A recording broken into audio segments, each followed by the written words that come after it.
हाँ जी, सभी का फ़ेम कोचिंग में हार्दिक स्वागत। जो भी 4th ग्रेड के कैंडिडेट हैं, वो अभी उनका जो रिज़ल्ट वगैरह है वो आने वाला है और उनको चाहिए डॉक्यूमेंट, ठीक है? तो 4th ग्रेड डीवी के लिए जो डॉक्यूमेंट होते हैं, वो कितने आपको चाहिए होंगे? क्या प्रोसेस रहेगा डॉक्यूमेंट का? क्योंकि जो लोग पहली बार डीवी करवाने जा रहे हैं, उनको पता होगा। जिन्होंने पीछे करवा रखा है उनको तो मतलब ये पता ही है, बाकी को नहीं पता होगा, ठीक है? तो उनमें थोड़ी-सी घबराहट है कि कैसे होगा, क्या प्रोसेस रहेगी, सब कुछ बताऊँगा बारीकी से ए टू ज़ेड। मैं पहले से 2022 से डीवी करवा रहा हूँ, ठीक है? मतलब ए टू ज़ेड अपने वीडियो चैनल पे पड़े हैं। ऑनलाइन डॉक्यूमेंट वेरिफिकेशन होता है आपका पहले, उसके बाद आपका ऑफलाइन होता है।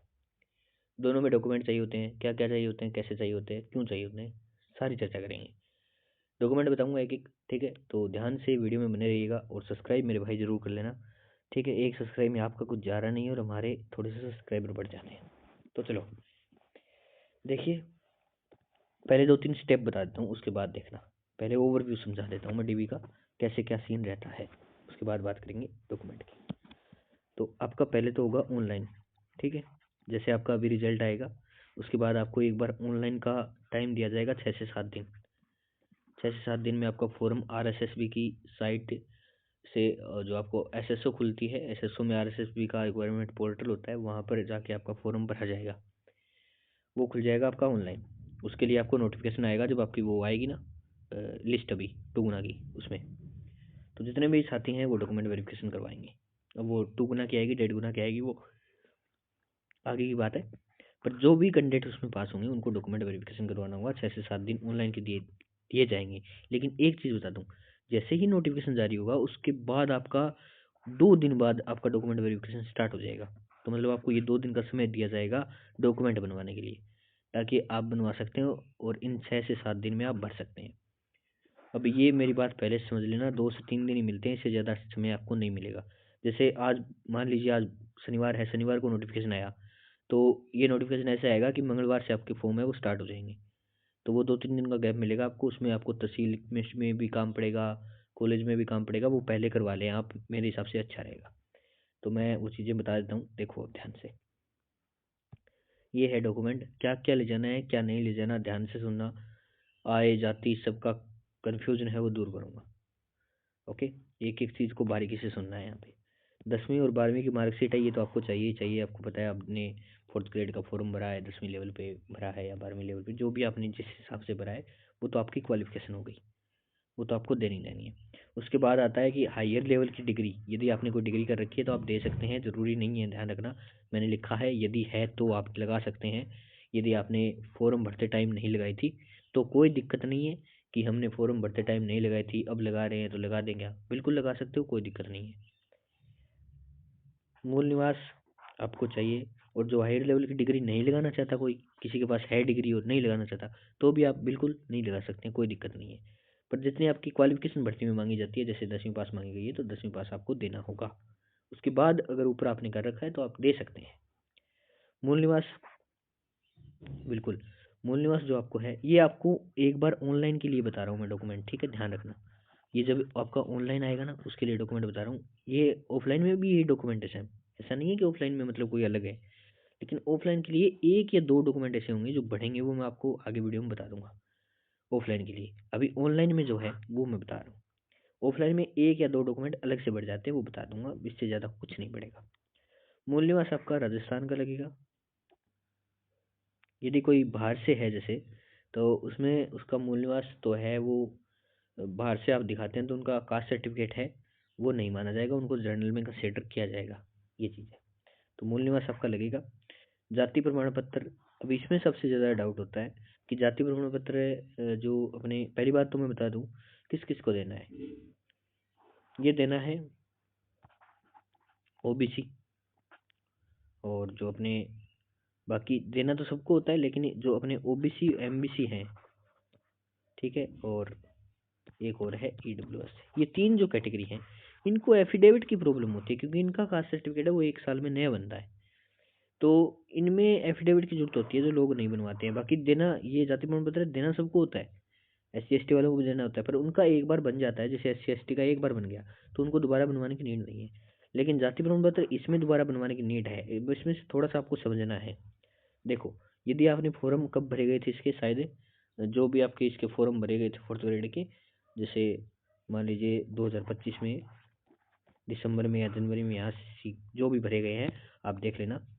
तो जिस डेट को आपने फॉर्म भरा था, मान लीजिए आपने 2025 में जनवरी में भरा था, मान लेते हैं, मैंने एक एग्जांपल दिया है, चाहे आपने कभी भरा हो, तो जनवरी में भरा था, तो उस डेट से पहले यदि 1 साल के अंदर, यानी जनवरी में आपने फॉर्म भरा है 2025 में, तो जनवरी 2024 के बाद यदि आपका ये बना है कास्ट सर्टिफिकेट, तो वो वैलिड होगा, उससे पहले वाला वैलिड नहीं होगा। यानी 2023 में अगर आपका बना है तो वैलिड नहीं है, उसके साथ आपको एफिडेविट देना पड़ता है। एक चीज़, नया कास्ट सर्टिफिकेट अगर किसी के पास नहीं है, बहुत पुराना है, जैसे 2022 का है, 23 का है, तो वो नया बनवा लीजिए, पहली बात तो ये है। उसके बाद बात आती है कि सर मेरे पास इससे पहले का नहीं है लेकिन इसके बाद बना है, तो उनके लिए भी एफिडेविट देना पड़ता है। अब एफिडेविट का फॉर्मेट मैं आपको अलग वीडियो में बताऊंगा, इसमें नहीं बताऊंगा। ये एफिडेविट उनकी RSSB की वेबसाइट पे पड़े हैं, तो ये चीज़ मैं आपको बाद में बताऊंगा। ये 50 रुपये के स्टाम्प पे बनते हैं एफिडेविट, ठीक है, इसका अलग वीडियो आएगा। विधवा, तलाकशुदा और PH स्पोर्ट्स प्रमाण पत्र, ये जो भी इनकी कैटेगरी होती है, वो अपना जो छूट लेना चाहते हैं, वो इसमें मतलब विशेष कैटेगरी में जो आते हैं उनके लिए है ये, तो ये अपना प्रमाण पत्र दे सकते हैं। अब आय प्रमाण पत्र सबके लिए ज़रूरी नहीं है, ये चीज़ मैं पहले बता रहा हूँ यहाँ पे, सबके लिए ज़रूरी नहीं है। जिनकी आय 2.5 लाख से कम है, ठीक है, उन्हीं को देना है, सिर्फ उन्हीं को आय। और आय आपका 6 महीने में नया बनता है, तो 6 महीने पुराना ही आय चल सकता है, नया नहीं चलेगा, मतलब पुराना ही चल सकता है, इससे पुराना आय नहीं चलेगा आपका। 6 6 महीने में आपकी इनकम है वो नहीं बनानी पड़ती है आपको, ठीक है। तो ये आप अभी बनवा लें, कोई दिक्कत नहीं है, पहले का 6 महीने से पहले, मतलब 6 महीने पहले है तो चल जाएगा। अब आप बोलेंगे कि 6 महीने पुराना कौन सा, आज से 6 महीने पहले, या आपने फॉर्म भरा था उससे 6 महीने पहले, जब आपने फॉर्म भरा था उससे 6 महीने पहले, अभी का आपको नहीं देखना है कुछ भी, वहाँ का देना है। यदि वहाँ का नहीं है तो आपको अभी बनवा लेना है, ठीक है। NOC ये भी सभी को नहीं देनी होती है, जो गवर्नमेंट सर्विस में है उनको देनी होती है। हस्तलिपि फॉर्मेट, ये एक फॉर्मेट है जो हाथ से भरा जाता है, जैसे आपने CIT वगैरह का फॉर्म भरा होगा, तो एक हाथ से आपने इंग्लिश और हिंदी में, मैं विद्यार्थी जो भी आपका नाम है वगैरह शपथ लेता हूँ, ऐसा कुछ फॉर्म भरा था आपने, तो उसमें वो हिंदी में लिखा जाता है और इंग्लिश में लिखा जाता है, वो फॉर्मेट आपको यहाँ पे चाहिए होता है, ऑनलाइन अपलोड होता है, ठीक है।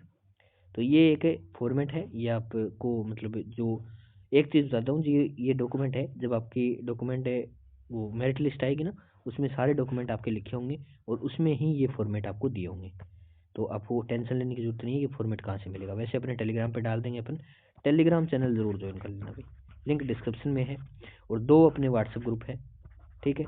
दोनों में से आपको सेकंड वाला ज्वाइन करना है, फर्स्ट वाला जो है वो नर्सिंग के लिए है, तो आप सेकंड वाला ज्वाइन कर लें, लिंक दोनों के डिस्क्रिप्शन में है, प्रॉपर लिखा है कि नर्सिंग का है, नॉन नर्सिंग का है, आपको नॉन नर्सिंग वाला करना है। अब बात आती है आगे, आगे क्या है, ठीक है। तो आय प्रमाण पत्र मैंने बता दिया, हस्तलिपि बता दिया। अब करेक्टर सर्टिफिकेट, CC चरित्र प्रमाण पत्र, अब ये कैसे देनी है, ये 3 लगते हैं टोटल। 2 तो लगेंगे आपके गजटेड अधिकारी के। गजटेड अधिकारी कौन होता है जी, जैसे मतलब 2 प्रमाण पत्र आपको लेने होंगे, ये आपको मिल जाएंगे कोई लोकल जॉब से, बुक डिपो से। गजटेड ऑफिसर के साइन क्या होते हैं, अब गजटेड ऑफिसर के साइन वो होते हैं, जैसे अपने गॉड स्कूल है उसमें प्रधानाचार्य है, उनकी खुद की मोहर होनी चाहिए। यदि आप बोल रहे हैं कि मैं सेकंड ग्रेड लेक्चर से लगवा लूँ, तो आप लेक्चरर से लगवाते हैं, ठीक है, तो उसकी प्रॉपर एकदम मोहर है बनाई हुई, तो ही आप वो गजेटेड अधिकारी माना जाता है, उसके साइन करवा सकते हैं। तो ये 2 गजेटेड अधिकारी अलग अलग करवाने हैं आपको, जैसे एक आपने अपने गांव से करवा लिया, दूसरा किसी और गांव से करवा लिया, या आप कहीं से भी करवा सकते हैं, ठीक है। तो वो 2 करेक्टर सर्टिफिकेट आपको भरने होते हैं, इसके फॉर्मेट भी अपने टेलीग्राम में पड़े हैं, टेलीग्राम चैनल ज्वाइन करके देख लेना, मैं अभी और डाल दूंगा। लेकिन एक चीज़ ध्यान रखना कि ये जो है ये मतलब आपको मिल सकते हैं, ये अलग अलग फॉर्मेट हो सकते हैं, कि आपको दुकान से कुछ अलग मिले, मैंने कुछ अलग डाला है, तो ये अलग हो सकते हैं 2, इस पे ज़्यादा ध्यान मत दीजिएगा। ये फ़ोटो वाले भी हो सकते हैं और नॉन फ़ोटो वाले भी हो सकते हैं, जिसमें आपकी फ़ोटो लगे भी और नहीं लगे भी, तो इस पे मत जाना कि सिर्फ फ़ोटो है नहीं है, ये कोई दिक्कत नहीं। अब बात आता है कि ये एक कौन सा है, ये एक आपका है जहाँ से आपने 10वीं की है, 12वीं की है, लास्ट जहाँ से आपने किया है, जो भी किया है, चाहे आपने BA की हो, लास्ट जो किया है आपने डिग्री, उसका आपको करेक्टर सर्टिफिकेट चाहिए होगा, तो ये कॉलेज से जाके बनवा लेना अभी, अगर आपके पास नहीं है तो। अब आप बोलेंगे सर कॉलेज का तो नहीं है लेकिन स्कूल का है तो चल जाएगा, बिल्कुल चल जाएगा। जहाँ भी इसमें जैसे क्वालिफिकेशन मांगी गई है 10th, तो 10th का भी चल जाएगा, कोई दिक्कत नहीं है। अब आता है फोटो साइन, ये सभी को पता है, इसमें कुछ पता नहीं कि मुझे नीड नहीं है। बात आती है आगे, संतान संबंधी शपथ पत्र क्या है, कि आपकी संतान कितनी है। अब कुछ लोग बोलेंगे कि सर मेरे 0 संतान है, मैं शादीशुदा भी नहीं हूँ, कोई बोलेगा मैं विधवा हूँ, कोई बोलेगा मैं तलाकशुदा हूँ, तो इस मामले में क्या करना है। ये सभी को देना है, ध्यान रखना, ये नेसेसरी है। रेड टिक आएगा जब आप ऑनलाइन फॉर्म भरेंगे, ये आपको भरना ही पड़ेगा और ये आपको बनवाना पड़ेगा। यदि आप तलाकशुदा हैं तो भी आपको, अगर आपके बच्चे नहीं है, 0 आप दर्शाएं। यदि आप विधवा हैं तो भी आप 0 दर्शाएं। आप मतलब शादीशुदा नहीं है तो भी आप मतलब 0 हैं तो आपके 0 दर्शाएं, लेकिन वो बनवाना पड़ेगा आपको। और जिनके हैं उनको तो बनवाना है ही, तो ये आपको बनवाना है, नेसेसरी है, ध्यान रखना। जो नेसेसरी नहीं है वो मैंने बता ही दिया है, आय प्रमाण पत्र नहीं है एक तो, ये आपके लिए क्या है, जिनकी आय 2.5 लाख से कम है उनके लिए ही जरूरी है। एक एनओसी मैंने बता दी, ये गवर्नमेंट सर्विस वालों के लिए जरूरी है, बाकी के लिए नहीं है। तो ये कुछ चीज़ें हैं, ध्यान रखना मेरे एक एक पॉइंट पर। आगे देखो, मैरिज सर्टिफिकेट आता है, ये जिनका मैरिज सर्टिफिकेट बन गया है, जिनका बाद में बना है, वो भी दे सकते हैं एक एफिडेविट लगा के। अब देखो इसमें क्या दिक्कत होती है कि कुछ लोग मैरिज सर्टिफिकेट बनवाते नहीं है और बाद में उनका मैरिज सर्टिफिकेट बन जाता है, लेकिन वो तब तक अनमैरिड रखते हैं। तो उस केस में ऐसा होगा कि आपको एक शपथ पत्र बनवाना पड़ेगा कि बाय मिस्टेक आपसे गलतीवश जो है वो अनमैरिड हो गया, लेकिन आप मैरिड हैं, आप मैरिज सर्टिफिकेट दर्शा सकते हैं। ओके, तो ये चीज़ हो गई, मैरिज सर्टिफिकेट आपको देना पड़ेगा यदि आप शादीशुदा है तो। दहेज संबंधी शपथ पत्र, दहेज का एक शपथ पत्र लगेगा। अब आप बोलेंगे कि सर मैं जो है शादीशुदा ही नहीं हूँ तो मुझे क्या दहेज का देना है, बिल्कुल देना है भाई, नेसेसरी है, ये चीज़ ध्यान रखना, नेसेसरी है। जब आप ऑनलाइन फॉर्म भरेंगे तो उसमें रेड टिक आएगा, पहले बता रहा हूँ। ये दो चीज़ है ना, एक संतान संबंधी वाला इस पे रेड डॉट, और एक दहेज वाला इस पे रेड डॉट। तो जो अविवाहित है उनके लिए तो ऐसा बनेगा कि मैं भविष्य में दहेज न लूंगा न दूंगा, जो भी है ऐसा बन जाएगा। और जिन्होंने मतलब शादीशुदा हैं उनका ये आ जाएगा कि मैंने दहेज नहीं लिया था और ना मैं कभी भविष्य में आगे जो है लूँगा, या ऐसा वगैरह वगैरह आप लिखवा सकते हैं। वो जो आपका तहसील ऑपरेटर होता है, जहाँ से वकील बैठते हैं तहसील में, वो आपको बना के दे देते हैं, टाइपराइटर मिनट में बना के दे देंगे, उनका काम होता है डेली का यही बनाना। तो ये 50 रुपये के स्टाम्प पे बनवाना है। और जो ये जो मैं बता रहा हूँ संतान संबंधी शपथ पत्र, ये कैसे बनता है, ये जो है आपका बोर्ड है वो खुद फॉर्मेट देगा और उस पर लिखा हुआ कि गजटेड ऑफिसर के साइन करवाने हैं आपको इस पर। तो ये अलग अलग चीज़ें हैं। यदि आपको खुद को बनाना पड़ा तो आप स्टाम्प पे बनवाएंगे। यदि आपको ये इन्होंने शपथ पत्र दिया, फॉर्मेट दिया, तो इसमें गजटेड ऑफिसर के साइन होंगे। वो जब ये इनकी लिस्ट आएगी तब बता दूंगा मैं। तो अभी के लिए जो आपको ये शपथ पत्र है ना, ये अब आपको अभी से तैयार नहीं करवाने हैं, बाकी डॉक्यूमेंट आप अभी से तैयार करवा लें। शपथ पत्र है वो आपको एंड टाइम पे ही तैयार करवाने हैं, ध्यान रखना। अब बात आती है, क्योंकि ये शपथ पत्र है ये बदलते रहते हैं, लेकिन दो चीज़ तो मैंने जो बताई आपको, संतान संबंधी और दहेज संबंधी, ये तो जो है आपके लगे लगे। उसके बाद होता है एक अटेस्टेशन फॉर्म। ये क्या बला है, ये ऐसे बला है, इसमें 2 पेज होते हैं और ये ऑनलाइन मिल जाएगा, और जो मैं टेलीग्राम में भी डाल दूंगा, लिंक डिस्क्रिप्शन में आपको दिया है। तो वो फॉर्म आपको जो है टेलीग्राम में मिल जाएगा। वो फॉर्म कांस्टेंट रहता है, ऐसा नहीं है कि वो भर्ती वाइज बदल जाएगा या नया पुराना हो जाएगा या कोई नया आएगा, नहीं आएगा, वो एक ही है, वो एक ही रहेगा। तो वो 2 पेज आपको मैं टेलीग्राम में डाल दूंगा, वो आपको निकलवा लेने हैं। और उसको भरना कैसे है, इसकी वीडियो मैंने बहुत डाल रखी है पहले। वो वैकेंसी अदर है, लेकिन मैं बता दे रहा हूँ, वो वैकेंसी वाइज नहीं बदल रहा, वो फॉर्म कांस्टेंट है, सभी भर्ती में रहेगा वही सर। तो वो पुरानी वीडियो देख लेना, या आपका अच्छा रिस्पॉन्स रहा है इस वीडियो पे तो मैं दोबारा बना दूंगा उसकी एक वीडियो। ठीक है, अटेस्टेशन फॉर्म कैसे भरना है, 2 पेज का फॉर्म है, आप भर लेना, उसमें कोई दिक्कत नहीं आएगी। ठीक है, अब बात आती है कि ये जो अन्य डॉक्यूमेंट है, ये मैं एक बात बता देता हूँ यहाँ पे, ये जो है आपको अभी नहीं बनाने हैं। ठीक है, कैसे बनाने हैं मैं बता देता हूँ, कि धूम्रपान और शपथ पत्र और वचनबद्ध ये एक ही चीज़ है। धूम्रपान का आपका एक एफिडेविट बनता है, ये जब आपकी टुगुना की लिस्ट आएगी ना, तो उसमें प्रॉपर आपके जो डॉक्यूमेंट होंगे, तो ये डॉक्यूमेंट ऐसे हैं, ये अलग अलग भर्तियों के हिसाब से चेंज होते रहते हैं, जैसे कुछ में हटा देते हैं, कुछ में जोड़ देते हैं। तो धूम्रपान का तो मांगते ही मांगते हैं, लगभग भर्तियों में मांगते हैं, किसी में ऑफलाइन में मांगते हैं तो किसी में ऑनलाइन में मांगते हैं। इसलिए मैंने बोला है कि अभी इसको मत बनवाना, अगर ऑनलाइन में मांगेंगे आपसे तो आप बनवा लेना। फिर आता है हेल्थ सर्टिफिकेट। हेल्थ सर्टिफिकेट भी आपका ऑफलाइन के टाइम मांगा जाता है, अभी नहीं मांगा जाता। लेकिन जो कुछ भर्ती पहले हुई है, जैसे परसों टीचर हुई थी, तो उसमें ये दोनों है वो मांगे थे ऑनलाइन में भी, और ये सारे मांगे थे उसमें तो। एक पुलिस वेरिफिकेशन को छोड़ के, ठीक है, ये छोड़ देना। ये आपका जब ज्वाइनिंग के टाइम होता है पुलिस वेरिफिकेशन में डाउट होता है, मैंने यहाँ क्यों लिया है, इसीलिए लिया है क्योंकि आपका डाउट ना रहे, क्योंकि बाद में आप कमेंट करके पूछोगे सर पुलिस वेरिफिकेशन, तो वो आपका ज्वाइनिंग के टाइम चाहिए, अभी नहीं चाहिए, तो इसको तो कट कर दो यहाँ से। अब बात आती है ये और क्या चीज़ है, तो धूम्रपान और हेल्थ सर्टिफिकेट दो मैंने बता दिए, ये आपको अभी चाहिए होंगे, तो कैसे बनाना है मैं बता दूंगा, ठीक है, पर अभी आपको इसको नहीं बनवाना है। बाद में बात आती है संविधान संबंधी शपथ पत्र, ये जो अन्य है ना, आपको अभी नहीं बनवाने हैं ये, बस इनके बारे में मैं आपको डिटेल्स दे रहा हूँ थोड़ी। संविधान संबंधी शपथ पत्र होता है एक कि मैं शपथ लेता हूँ, मैं मतलब अपनी जो ड्यूटी है वो ईमानदारी पूर्वक करूंगा या जो भी है, ऐसा कुछ होता है। एक सामान्य घोषणा पत्र होता है, एक विकल्प पत्र होता है, ये ऐसे ही होते हैं सारे, ठीक है। ये विकल्प पत्र तो टीएसपी एरिया में या नॉन टीएसपी में आप ज्वाइनिंग वगैरह चाहते हैं तो वो है, तो ये भी होता है। और पुलिस वेरिफिकेशन जो आपका है ये मैंने बता दिया, ज्वाइनिंग के टाइम चाहिए। फॉरगेट एक एफिडेविट होता है जिसमें आपको आपने कोई जाली डॉक्यूमेंट वगैरह नहीं दिए हैं, इसकी शपथ दिलाता है आपको, तो ये चीज़ है। तो ये डॉक्यूमेंट आपको अभी नहीं बनाने, मैं एक बार फिर से साफ करके बता देता हूँ।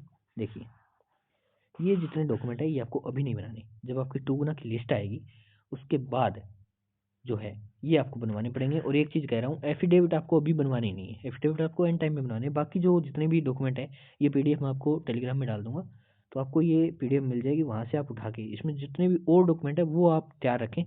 उसके बाद आता है कि ऑफलाइन डॉक्यूमेंट में क्या चाहिए होगा।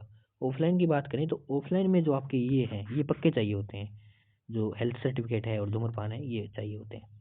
पहले हेल्थ सर्टिफिकेट है वो ज्वाइनिंग के टाइम पे मांगा करते थे, लेकिन अभी नेसेसरी कर दिए हैं, पहले मांगेंगे। ये दोनों डॉक्यूमेंट है ये ज्वाइनिंग के टाइम पे मांगते थे पहले, लेकिन अभी पहले मांगते हैं। लेकिन पुलिस वेरिफिकेशन है उसको अभी भी ज्वाइनिंग के टाइम पे रखा जाता है, तो इसको आप यहाँ से कट कर सकते हैं। मैंने इसलिए बताया है क्योंकि आपका डाउट क्लियर हो जाए, ठीक है। तो ये ग्रुप का लिंक देखो डिस्क्रिप्शन में है, ज्वाइन कर लो, वहाँ पे आपके सारे डाउट सॉल्व हो जाएंगे, आप जैसे बहुत कैंडिडेट उसमें ऐड है। तो ये थी वीडियो, पसंद आई है लाइक शेयर सब्सक्राइब जरूर करना। बहुत डिटेल से मैंने चीज़ें बताई है, फिर भी कोई डाउट रह गया हो आप बेशक कमेंट करें, पूछें। और बाकी जो जाति वगैरह के संबंध में जो डाउट हैं, फॉर्म कैसे भरना है, इनके फॉर्मेट कैसे होते हैं, कैसे मिलते हैं, वीडियो का रिस्पॉन्स रहा, मैं सभी वीडियो लाऊंगा आपके लिए। सारी चीज़ तैयार है, पीछे मेरी वीडियो पड़ी भी हैं, वो भी देख सकते हैं आप। वो और भर्तियों की है लेकिन चीज़ें वही सेम है, बदलता कुछ नहीं है, बस भर्ती का नाम बदल जाता है। ओके, तो मिलते हैं नेक्स्ट वीडियो में, तब तक के लिए जय हिंद जय भारत।